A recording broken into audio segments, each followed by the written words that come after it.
Alright guys. Alright guys, what is going on? Elias Thompson here back with another video. Today, new training wave, 3-week wave of accessory work. I switch all my accessories every 3 weeks to avoid the law of accommodation. Today we have an upper day, a complete new 3-week wave coming up for upper and lower. This is workout 1. So right now we're ramping up to a 1 rep max right now. I have nothing on the bar. Was kind of debating what kind of max I was going to run on my press. And I decided I haven't hit this yet, but we're going to do, or I haven't hit this in like 8 weeks, but we're going to do a banded max with the chains. Or not a banded max, a bench max with the chains. What am I talking about here? Get my words mixed up. But anyways, that's what we decided to do. We're ramping up here. Here's 255, and it moved pretty heavily, but it was all right. So I decided to go up a little bit, YOLO it. We tossed on 265 here, and this is a 20-pound PR since last time. So we gotten stronger, which is good. And the thing is with conjugate, guys, I mean, this rep 2 here is an absolute true 1 rep max. It's a grinder, but we got it up. The thing is with conjugate, guys, flowing through lifts, I try to retest them every like 4 weeks or so.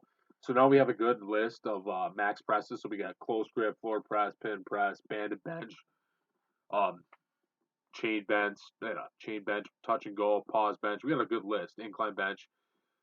So yeah, we flow back through every 3 to 4 weeks or whenever I think I can hit a PR on them. So right here after, also, you guys, you can see for the last 3 weeks, all my other training vlogs, I was doing banded bench for speed day. Now we're on the chains. Now I didn't film all my sets and reps on these because they're pretty repetitive. But yeah, we got 185 with the chains. Same deal, accommodating resistance, but the chains add, they kind of give you a little different training response. It's not so much of a fast, accentuated, eccentric.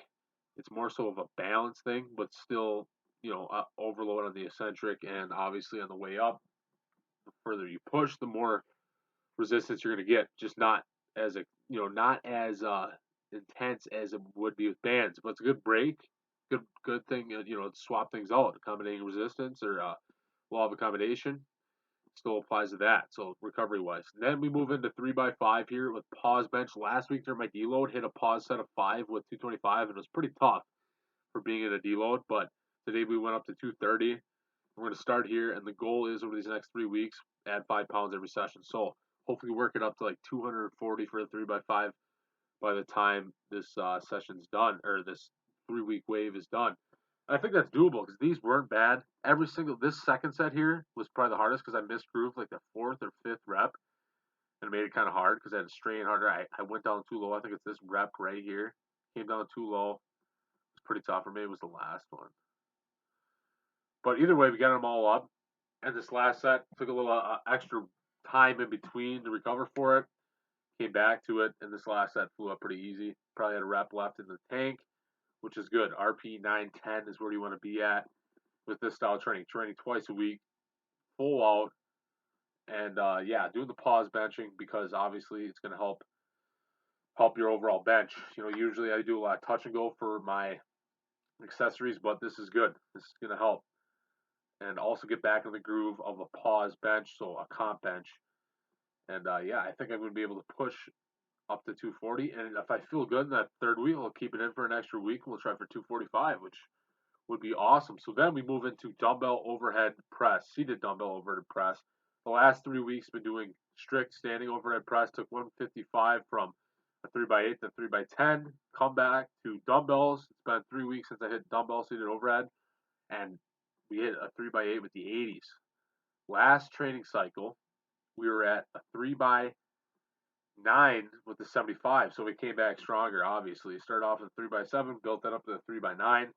It's a swap that lift out, did overhead press, which is a similar movement, and obviously it's going to carry over to the dumbbells.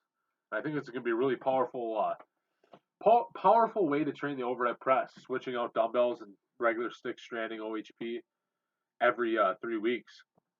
So hopefully we're going to see some good progress here. I plan on bringing these up to a 3x10 by the time the cycle's done, and I'm feeling like it's going to happen because these were probably, first set was obviously the easiest, last set was a little more difficult, but pretty easy sets of 8.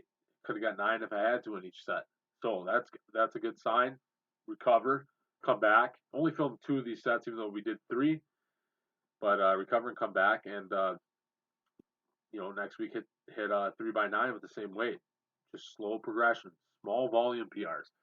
All my volume, especially on my accessory lifts, my bigger accessory lifts, like pause benching, dumbbell overhead, incline bench, floor press, is all designed to be a volume PR. And you hit those smaller volume PRs in that 3-week wave, you come back, test your max, you probably went up. If you add, say you're doing 205 with floor press, and you start with a 3x8, you go up to a 3x10, you probably added 5 pounds to your max bench. It's just the way it goes. And it's a really good way to focus on training.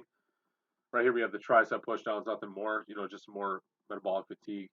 But you really focus on your training in that aspect. It's easier to recover from, and you're making progress. And most of these accessories are all designed to target your weak points and hit your weak points with a lot of volume. So you turn your weaknesses into a strength, turn it into a strength, and just keep building from there. Then we got some rear delt flies. We're up to the 90s. Yeah, we're up to 90 on this stack, which is good. We're hitting 20 reps, maybe a bit more, not really sure, but I've been training rear delts every single day, or every session, I should say, and the progress is definitely there. Getting a more calf delt, and these are easy to recover from. I don't really ever think you can overtrain your rear delts. Such a small muscle, and it takes a lot of volume to grow them. So we're gonna keep that up. Then we move into some chest flies, pec deck, just to finish it off. 3 sets of 20 here.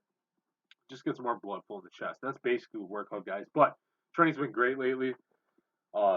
Just like I was saying, that small progression focused on your weak points builds up your lifts.